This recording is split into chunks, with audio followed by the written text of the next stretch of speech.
A warm welcome to everyone to this webinar hosted by ICLEI, Local Governments for Sustainability. My name is Luisa Weiss. I work in the ICLEI Capacity Center and I am hosting this webinar for you. I am assisting it from the technical side. And because of that, I want to give you a short introduction to how we use the system that you have logged onto. So, for the duration of the talks and presentations given, you will be muted. However, we warmly welcome your questions, input, and suggestions, and we ask you to do so by typing into the question box that you see in front of you in the GoToWebinar interaction pane. Later, we will have a question and answer session and are then happy to get back to you and answer your questions or engage in a discussion with you.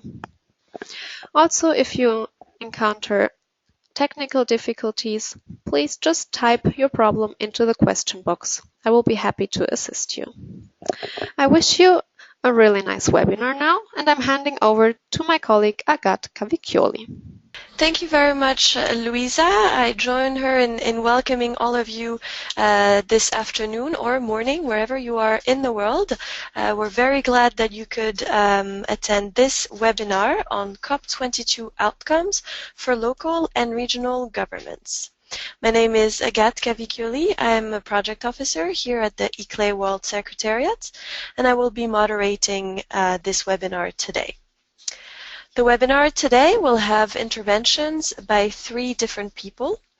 First, Yunus Arikan, my colleague at the ICLEI World Secretariat, the head of Global Policy and Advocacy, and least but not last, the LGMA focal point at the UNFCCC, will first give us an overview of COP22 outcomes.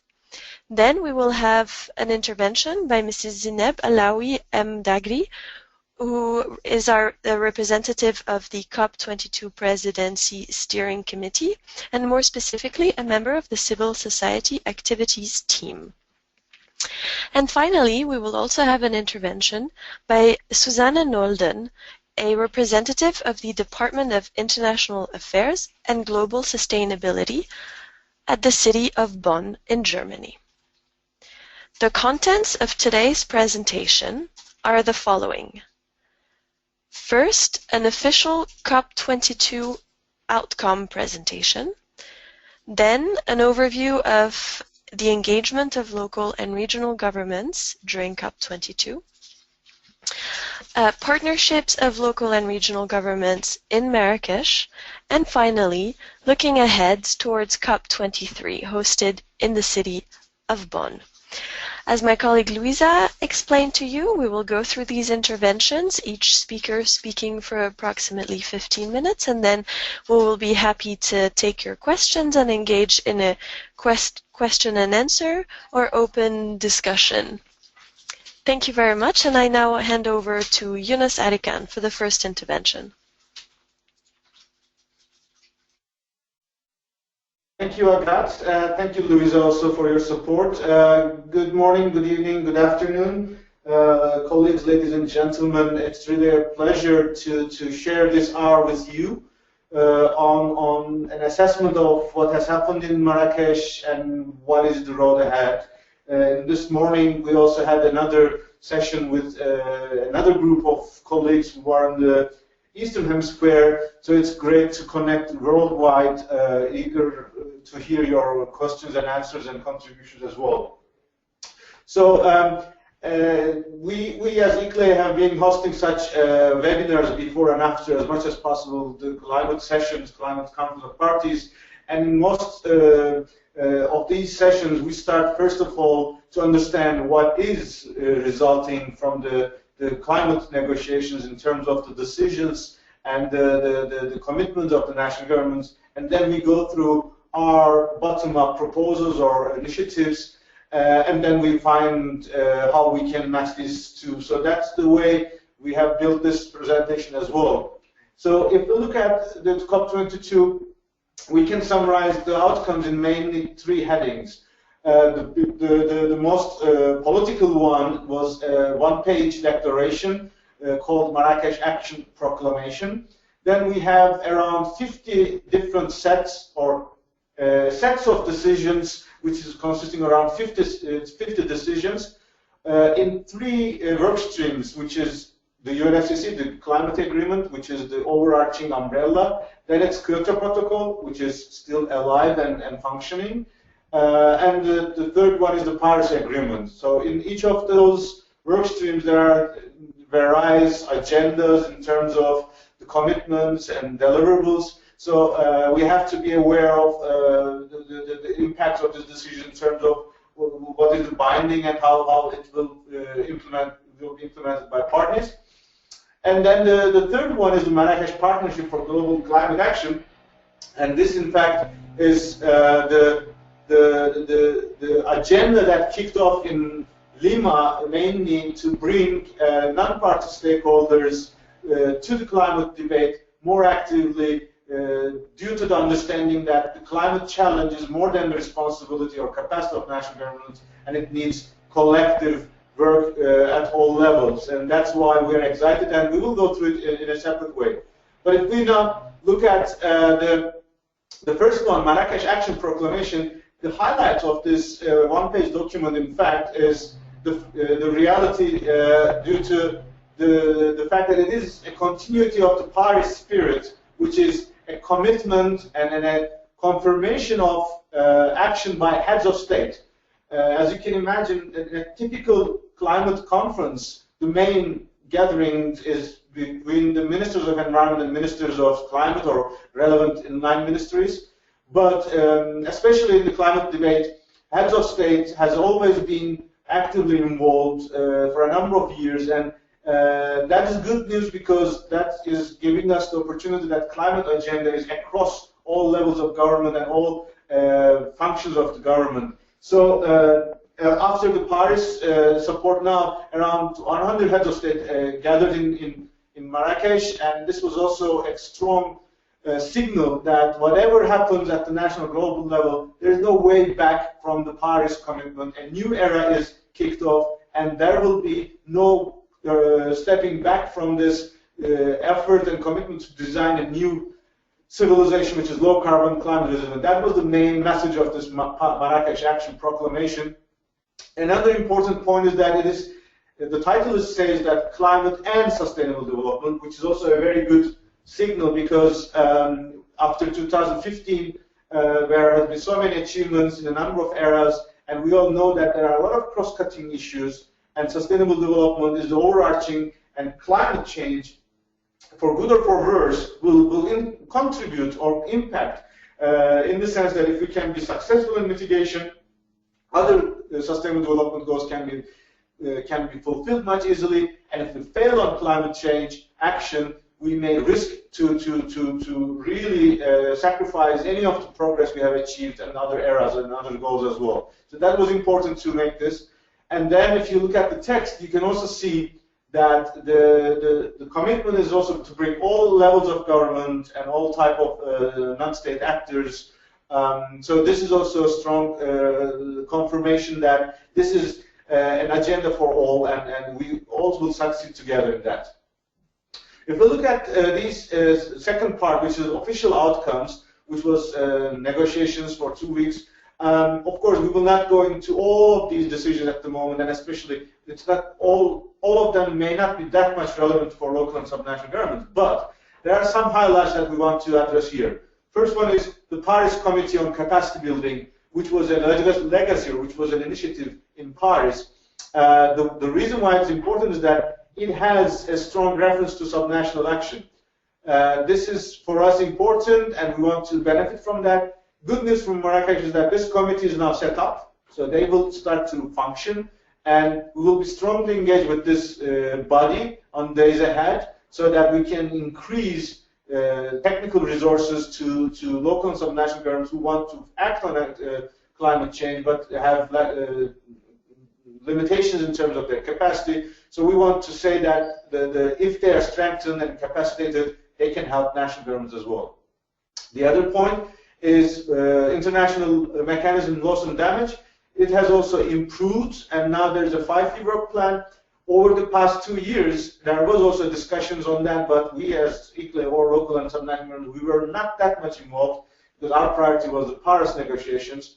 But we should recall that the decision on loss and damage also refers to target audience as government at all levels, and is particularly addressing to vulnerable communities, and therefore we have a direct responsibility as the closest level of governance to communities is the local and subnational governments. Technology mechanism is also important for us because that's an enabling atmosphere, and we will increase more our engagement with that. In terms of the next steps, Paris Agreement was foreseeing there will be a review in 2018, and there will be a significant discussion starting even from this year onwards. So that was important for us that we plan ahead. One important decision is that the Marrakesh Partnership, which is the deliverable of the climate champions, Minister Hakim El Haite from Morocco and Ambassador Toubiana from France, they were mandated in the Paris Agreement to deliver an action-oriented agenda, and after a 1-year collaboration with stakeholders in an inclusive way, they have developed a number of proposals. We will go through that. But the good news is that the related decision, welcomes these efforts, and in the negotiations at the beginning, it was only taking note of these efforts, the partnership, raising the level of the terminology from just taking note to the welcoming of the Marrakesh Partnership is a strong signal that the negotiators and the parties have improved and enhanced their trust and confidence to the initiatives of the champions. In that sense, we are also very happy, and this gives us a strong motivation that this kind of multi-level and multi-stakeholder partnership will evolve in future. The other point is the level of the UNFCCC Executive Secretary is raised to the level of Under-Secretary General. This is also important because this gives us the confidence that in the new UN, which will be under serious revisions with the start of the new Secretary General and also fitting to the 2030 agenda, the UN Executive Secretary and UNFCCC will play a much active role. That's why we have to highlight this as an important outcome. In terms of the third initiative, Marrakesh Partnership, as we said, this is a continuity of the Lima Paris Action Agenda. And the good news is that after all these days of engagement and weeks and months of preparations under the leadership of the champions, now we have a document which defines a revised thematic approach and stakeholder engagement vision. And there is an annual cycle, which is also good because during the year there will be more work to be done. And by the time we reach to the end of the year, to the COP, we will demonstrate the progress. So it's good that all these initiatives that has been over the past years are now much more systematic and much more clear, and there's much more opportunities for engage throughout the year. And we are also very happy. COP23 presidency, Fiji also defined their high-level champions, which will hand over from the work that the COP21 and COP22 champions have done so far. So if we look at now the second group of activities, which is the engagement of local and regional governments in Marrakesh, while the negotiations are going on or activities are going on, we have, of course, traditionally have been hosting our summit, which is the bottom-up proposals of local and regional governments. And this year there was a special focus on finance, and we have came up with the global action framework for localizing climate finance. It focused on 3 areas: capacity building for better positioning of subnational governments to take action, and integration and improved dialogue with the global financial ecosystem, especially to convince them that they should listen to the demands and priorities of those who benefit from these resources, so that the funding mechanisms or financing mechanisms should be also adjusted with these priorities and the needs. And then the citizens learning and improving our share of good practices and potential action agendas so that we increase our services and proposals as quick as possible. This was the third area. In Marrakesh, the second area we were very strong with the Green Zone. This is a continuity from The first initiative was in Copenhagen in 2009, the Local Government Climate Launch. And in Paris, we have repeated another big experience with the Cities and Regions Pavilion. And in Marrakesh, we continued the spirit that was strongly supported by the Moroccan Presidency in collaboration with the associations of Moroccan regions and also the Association of Moroccan Local Councils, with the strong support of the international networks, which was a great demonstration of our multi-level and multi-scale partnership. And this pavilion was the home for, throughout the 2 weeks, a number of events and activities, which was also encouraging that we have been much more getting closer to the stakeholders in Morocco and the region, and also connecting to the global processes. And of course, the third area of activities is the blue zone, the accreditation zone. We had side events, we had ourselves in the climate action events, and we had intervened in the official UNFCCC negotiations through our interventions, through our statements delivered by a variety of local and subnational leaders, which is giving us the opportunity to have the visibility of our constituency. In terms of partnerships, of course, here we can highlight 4 main outcomes.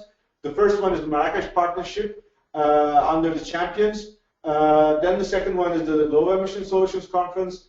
There has been an initiative on 2050 Pathway Platform, and the renewable, 100% renewables for 1.5 degrees was also another important initiative. In terms of the Marrakesh partnership, there was throughout the 2 weeks in mainly 8 work streams. One of them was dedicated to cities and human settlements, and it was particularly focusing on resilience and buildings. The thematic day was hosted on 10th of November. The key outcomes of this day was that, first of all, we had for the first time ensured the engagement of ministers of housing in the UNFCCC COP meetings, which is a continuity of the raising of the profile of the urban development into the global agenda. And we were also managed to bring the new urban agenda discussions. And I think on the way to Bonn 23, COP23 and onwards, this interaction should be increased more. We are grateful for French and Moroccan ministers and governments to make this kicked off, and we'll look forward to continuing of that. The second outcome was a good mapping of, global mapping of initiatives at the national, regional, and local level on resilience and buildings. This was giving us the overlaps, but also the key areas strategically going forward. And it gives us the confidence that this community is ready to roll out to give the confidence to the national governments as well. And during the event, we launched the announcement for 2018 International Cities and Climate Change Science Conference, which will be organized in collaboration with IPCC, which was also another good progress since Paris. And there will be the call for proposals for hosting the summit conference. The deadline will be in January this next year. In terms of the key outcomes, we have highlighted the Global Covenant of Mayors for Climate and Energy, as is particularly the linkage of local commitments to the national determined contributions, and other initiatives or other processes that we have highlighted. Also Resilience Cities Congress, the Global Alliance of Buildings and Construction, Cities and Climate Finance Leadership Alliance, and the Marrakesh Declaration were all recognized as key areas where we will build throughout these upcoming processes. And what we have highlighted that the urban agenda, the new urban agenda, SDG 11 or SDGs, and climate change should all be interconnected. That was another key message. The other good news is that other than the work stream on cities and human settlements, there were a number of initiatives highlighted from local and subnational governments, in particular on water, transport, food, that gives us strong confidence that we have expanded our outreach in many areas that is under the climate agenda. The second important initiative, which was the first of its kind in the history of UNFCCC, was the Low Emission Solutions Conference in the Blue Zone. That was a unique initiative, thanks to the partnership with the COP22 champion, Minister Hakim Al-Haita. And actually this was bringing, for 3 days, the policymakers, including ministers and local and subnational leaders, together with business and academia. And I think that was also a strong message, because if we are now on the action agenda, definitely this kind of developers and dissemination and cross-learning exercise will definitely help the national governments, and that was a key message from the last conference. And we were happy that there were so many good demonstrations of good practices from a variety of local and subnational governments. 2050 Pathway Platform was an interesting initiative. It was trying to ensure that the Paris Agreement, which was unique in terms of the target, has now building on the commitments from different parties, and we have heard that more than 30 cities, states, and regions have also announced their targets, and the number of these initiatives will come more in future, because we already know that this is a very now interesting trend. Local and subnational governments are aware that the long-term goals will give us the way to ensure that we are going to this low-carbon communities. And finally, when we are talking about 1.5 degrees target on the Paris Agreement, it's very clear that this can only be achieved if we can shift to 100% renewables. And in Paris, there was a good announcement with the Climate Vulnerable Forum, and cities and subnationals was also part of this processes. And we are very excited, because that is bringing us to a diversity of stakeholders, including indigenous communities as well. During the COP in Marrakesh, a number of figures were released. In particular, the global impact of the Global Covenant of Mayors were announced on the 14th of November during the Marrakesh Summit, and Carbon Climate Registry, which is one of the reporting platforms of the compact, is now also have come up with their figures. We are talking about significant number of potentials, and the hope that Paris Spirit will help us to unlock this potential, and the Global Covenant of Mayors will also be enforced starting from 1st of January, including the engagement of UNFCCC Executive Secretary as well. In terms of Marrakesh partnership, that is important to note, because now there is more systematic approach, and there is lessons learned, and of course this will be improved with the implementation. But the first information is that there is now a definition of group of actors, and we are, as local and subnational governments, as part of the policymakers and activity implementers, and we also have one full year cycle, which includes regional meetings as well, a global annual summit, and then we will feed into the COP process, and that gives us more opportunities to be engaged. I'm coming to the end of my discussions and presentation, but I would like to share with you a couple of nice memories from the green zone and blue zone and other activities. We all know that visuals are much more powerful than the words, so this gives the diversity of the engagement of our constituency throughout the 2 weeks in COP, and we were very, very excited to see this strong engagement with the host presidency, with the UN Secretary General, champions, and all actors of our constituency. I think we have demonstrated that this community is committed to take it forward, and it's in particularly when we are hearing interesting news from all around the world in terms of the national commitments sometimes becoming weaker. We are confident that local and subnational governments will continue to raise the bar higher in terms of ambitious climate action. The last slides will go through the agenda towards Bonn, but I'd like to give a break here and give the chance and also the opportunity to Zineb to share with us their assessment of how they had managed, especially with this civil society engagement, and then we can continue the rest of the session. Hi everybody and good afternoon. Very, very happy to be with you for this call, and thank you very much for the organizers to take this opportunity, to give this opportunity actually to the civil society poll to be with you and to keep the momentum after the COP22.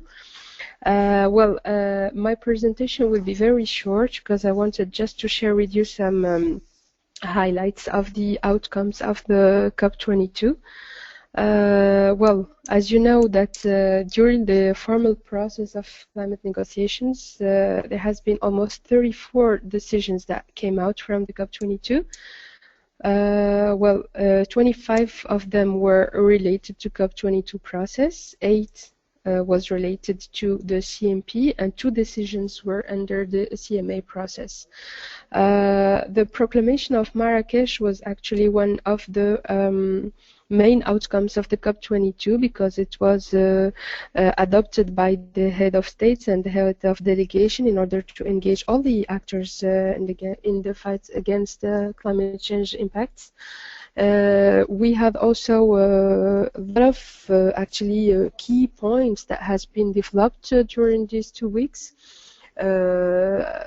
For people who had the chance to be in the call of this morning, I think that my colleague Hamza Tmer gave some key points. For example, the finance, which has been one of the key issues of the Moroccan presidency, and which has many results regarding these aspects. There has been also a very good development regarding the pre-2020. The CMA1, the agenda has been adapted, but also many other aspects related to non-state actors. But the main outcome, I think, of this COP was related to the engagement of non-state actors, because if this COP was actually the COP of action, it was the success. Its success was the result of the action of this category of actors within the work under the 2 champions, Laurence Tubiana and Hakim Al-Haiti. I think that the Marrakesh Partnership for Global Climate Action was one of the key issues of this process. The declaration that has been made really showed the engagement of the non-state actors, but for now and up to 20, but also for the roadmap for 2017 to 2020. The highlights also regarding the thematic events, including the Day of the Human Settlement and Cities, was also one of the key issues. But as a civil society poll, if there's also something to highlight during this COP, it's the fact that it was very diverse in terms of contents. We had so many cultural activities, if I can say. So beside the green zone and the blue zone and all the decisions that has been adopted, the COI, which is the Conference of Youth that has been done just before the COP22, was able to have the participation of 2,000 young people from more than 30 countries. We had also the chance to have dozens of expositions, competitions of short films made by children and young people in partnership with UNICEF and the French Embassy. We had the trade meeting union. We had the second summit, as you know, of local and regional governments. We had a meeting of the president of the COP, of the MedCOP, and this is to prepare for the third MedCOP that will be held next year, well, in 2017 in Sicilia. Many international meetings with the human rights institutions, but also with parliaments. So this is just to show how the diversity of actions that has been made during these 2 weeks, the diversity of participants, the need the efforts of Moroccan presidency not only to work on climate agenda, but also to link it to the SDGs agenda and go on. So these were some of the highlights. I wanted to share with you that the work from Moroccan presidency is still going on. The action after the COP22 didn't stop, and there are many activities has been done from all partners here. I mean, Moroccan partners in Marrakesh and other cities in Morocco. There has been many workshops of assessments. Many actors are trying to build their own roadmap for 2017, and the work is still going on. Thank you. Thank you very much, Zineb, for this comprehensive overview of all the activities, including stakeholders and civil society at COP22. It's a fantastic overview for those who unfortunately couldn't join us there, and a great refresher for the few of us who were in Marrakesh. So it's an honor to have your perspective on these events, especially owing to your team's leadership in driving these opportunities and initiatives forward. So we warmly thank you for your leadership and today for joining us and being able to contribute this to our discussion. We now move on to the last topic of today's webinar, and I have the honor of calling to the floor our dear friend from the city of Bonn, Ms. Susanne Nolden of the International Affairs Department and Sustainability.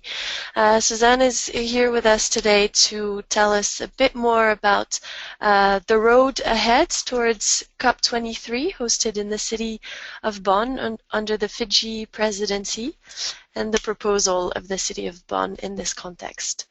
Susanne, if you can unmute yourself, the floor is now yours. We just finished Marrakesh. Thank you, Zineb, for briefing us about the outcomes, and I'm really congratulating the Moroccan Presidency for the effort they have taken, for their hospitality, and for the impact this COP has made. We have a dense roadmap in front of us. If you look at the slide, you will see that the year 2017 is packed with consultations, conferences, and occasions to interact. First of all, in January 2017, there is a deadline for submission to host the 2018 International Conference on Science and Climate Change. There's the Global Data Forum. In February, there's another deadline for submissions, including the UNFCCC workshop, UNFCCC workshop on stakeholder engagement in May 2017, and the G20 Ministers of Foreign Affairs will come together in Bonn, which might give us an opportunity as well to have an impact for the situation on cities. In March, the Local Climate Solutions for Africa will happen. They will focus on climate as well. May is a very packed month with the Resilient Cities Congress right at the beginning, followed by the UNFCCC Bonn Conference, including the Stakeholder Engagement Workshop. In the second week of the UNFCCC conference, the UN Habitat Governing Council will take place, and as well the Global Platform for Disaster Risk Reduction in Cancun, and the G7 heads of states will be in Sicily. In June, the platform will wander over to Canada first for the Metropolis Montreal conference and the SDG 15 Maritime Biodiversity Oceans Forum. In July to September, there will be again a G20 meeting in Hamburg in Germany and a high-level debate of the UN General Assembly on habitat, follow-up and review, and the EcoCity World Summit and the Climate Change Marrakesh Conference. There's a TBC in there, and perhaps Zineb might add afterwards. We are expecting to have the Kaohsiung Ecomobility World Festival, jointly organized by ICLEI and the city of Kaohsiung, Chinese Taipei. In November, we are coming to our main event, UNFCCC COP23, CMP 12 and CMA 1. And when we are all successfully after this, there will be the third UN Environment Assembly. So we have an extremely dense agenda during the next years. On top of this, we need to place the cities and regions in all these platforms and in all these negotiations, and explicitly in the COP23, we have the brilliant examples of Paris and Marrakesh in front of us, and we have a very long history of local and regional governments' activities alongside COP, starting already back in 1993. In Bonn, we have witnessed 3 COPs so far, 2 climate COPs in 1999, COP number 5, and 2001, which was the COP 6b, the subsequent COP to The Hague.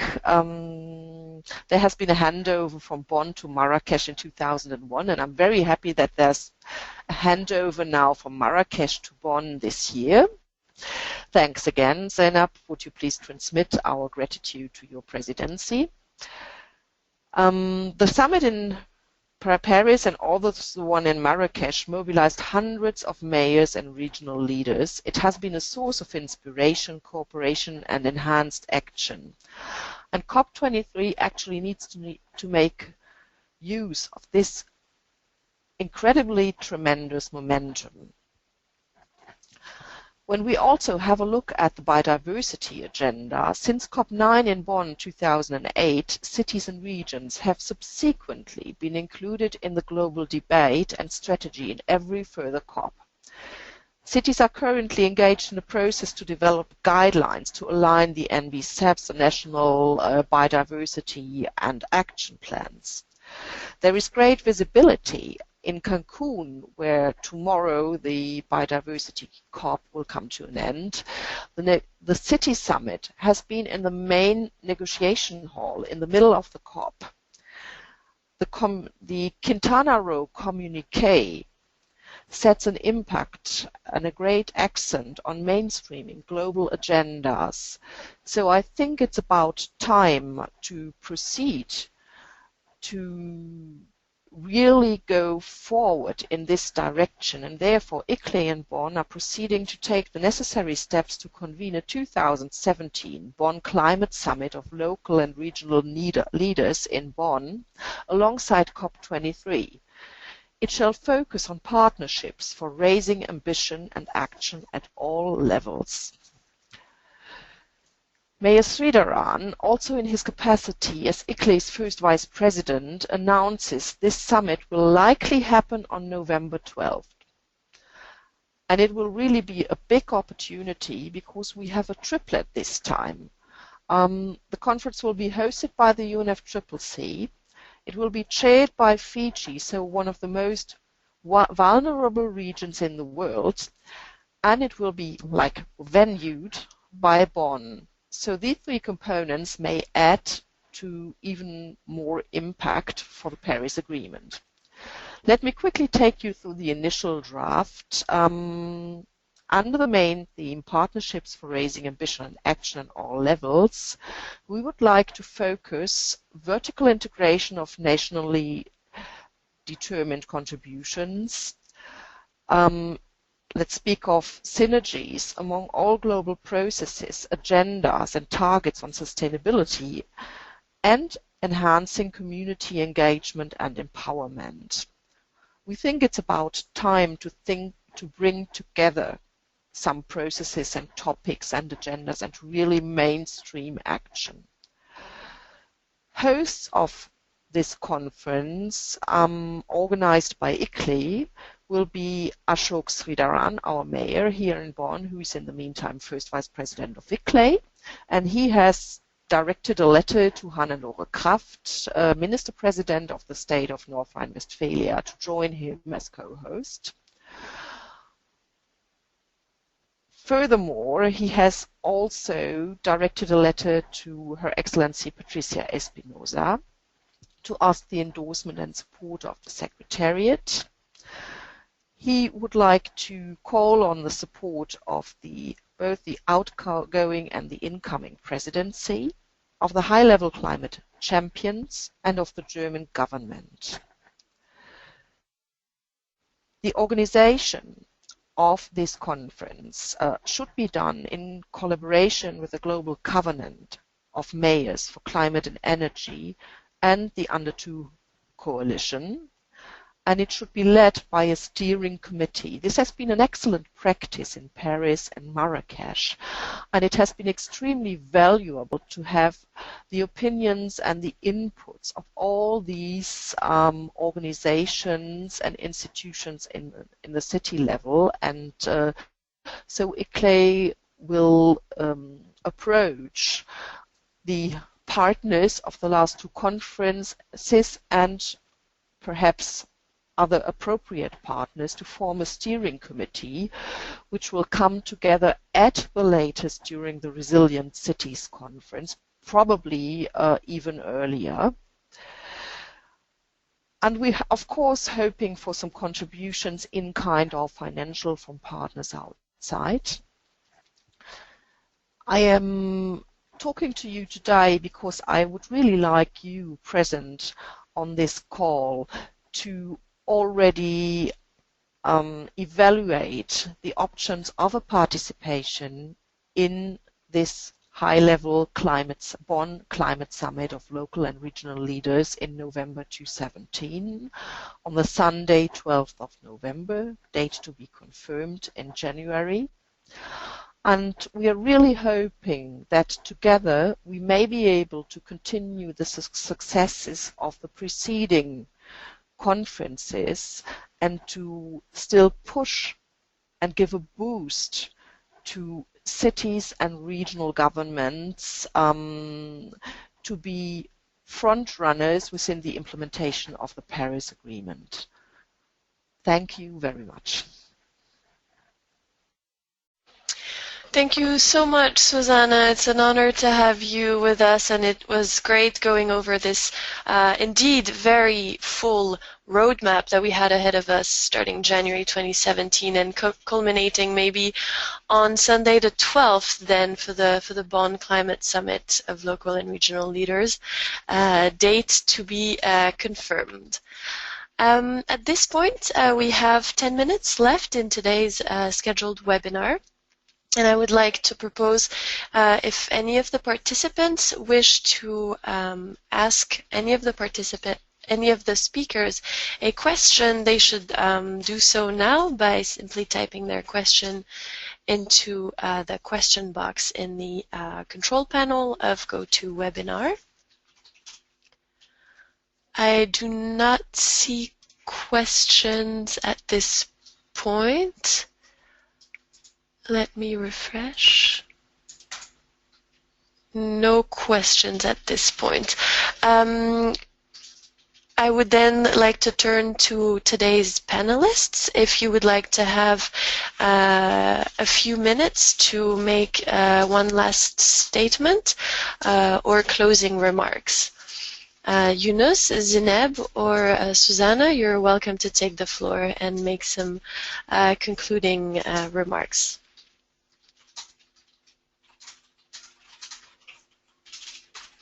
Agathe, maybe I can just add.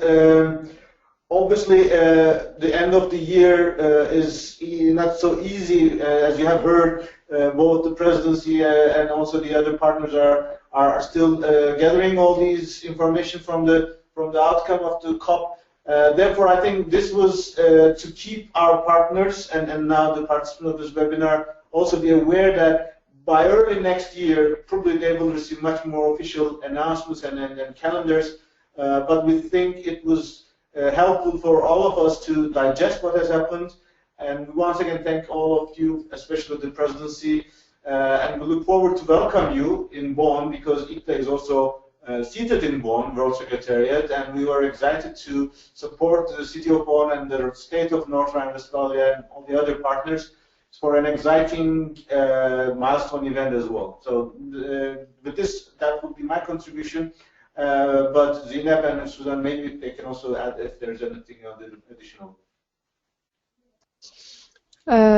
Yes, thank you very much, Yunus. I wanted just to add one last point, because in the last day of the COP, on the 18th of November, we had a meeting with the representatives of the 9 constituencies and we discussed about having a post-COP assessment or workshop meeting. Well, this is still this is still planned. We are just trying to have the confirmation of the Moroccan presidency, the upcoming Fiji presidency, but also from the champions. We will maintain the dates that we discussed about, and we will give you news very soon about the date and place. So we count on you, on your engagement, and you also can count on us if there's anything we can do regarding facilitating the workshop of the stakeholders workshop and the intersession, but in any other issue that you we can afford our help. So thank you. Thank you very much, Zineb. Just as you spoke, we received a question from one of our attendees today. The question is from Adriano Mena, and he is saying that in Canada, municipalities, or so to say cities, and regional government activities are greatly bound by provincial governments.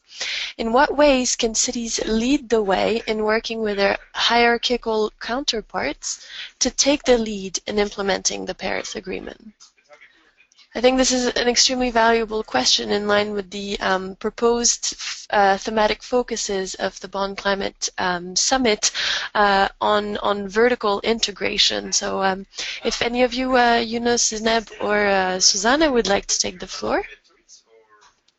I can add, as you have rightly pointed out, Agathe, this is one of the most important challenges of the years ahead, how we can make the best use of our different levels of commitments and actions to act in a synergetic way and in harmony.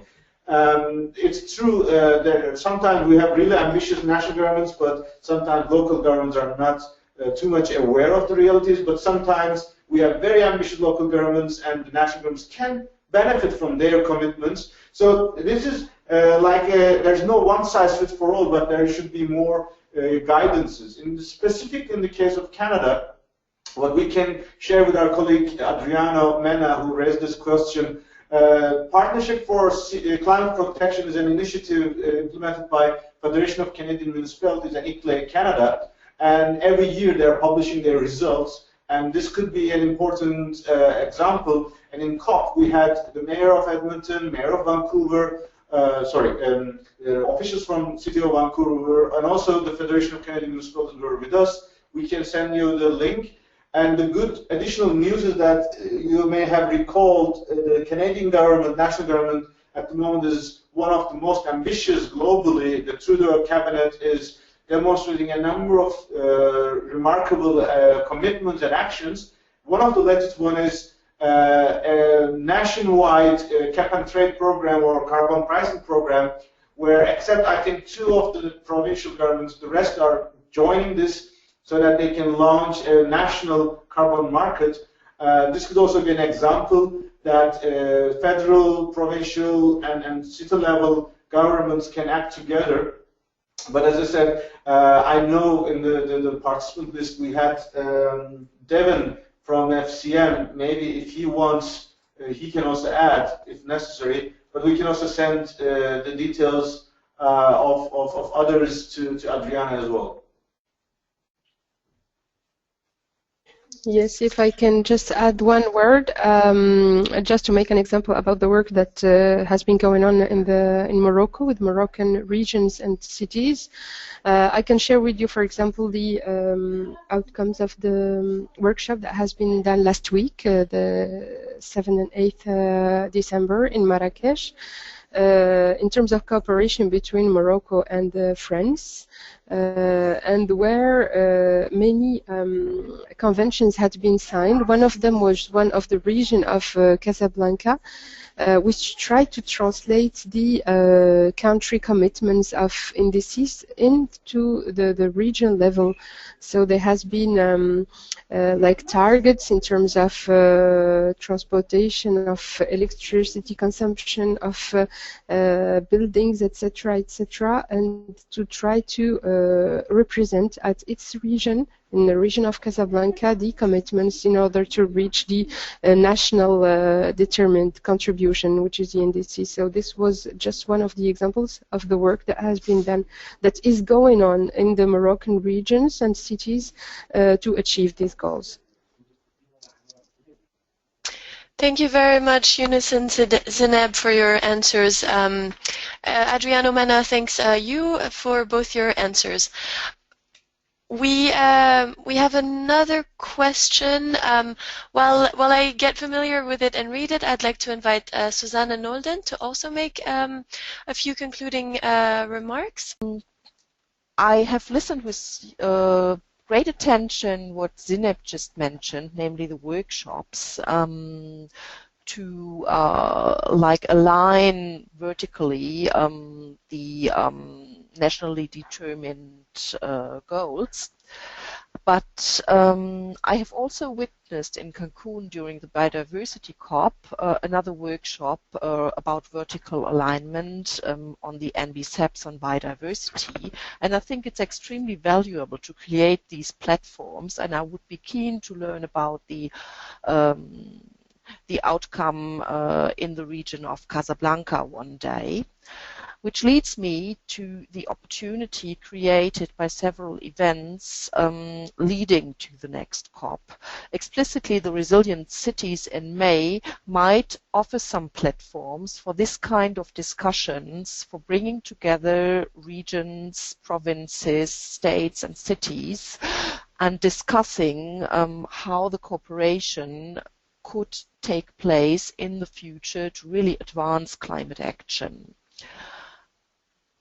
I would like to thank all of the participants listening to us and asking questions, and explicitly to my dear co-panelists, Yunus and Zineb, for their very, very interesting contributions. I haven't been to Marrakesh, and that was my portal into that conference. And I have really high appreciation for the Moroccan Presidency and the impact they created. Thank you, Agathe, for your moderation, and Louisa for the technical facilitation. And I would just like to conclude with a huge thank you to the audience, and a Merry Christmas holiday season to everybody, and a great start into 2017 from Bonn. Looking forward to meeting you all at the latest in May, and of course in November. Thank you. Thank you so much, Susanna. And just as you conclude, we're almost hitting the 1 hour mark on today's webinar. So I see one remaining question, which is particularly directed at ICLEI, and I believe if Zana von Osnabrügge is fine, we will take up this conversation bilaterally. Meanwhile, I will bid you all farewell. Thank you again so much for joining us today in this webinar. Should any of your colleagues or peers would like to listen to the recordings of this afternoon session or our morning session, both will be available on the official ICLEI COP22 website, accessible at www.iclei.org /COP22, along with other very resourceful information on the conference. On that note, I wish you all a good evening, a good rest of the day, and happy holidays.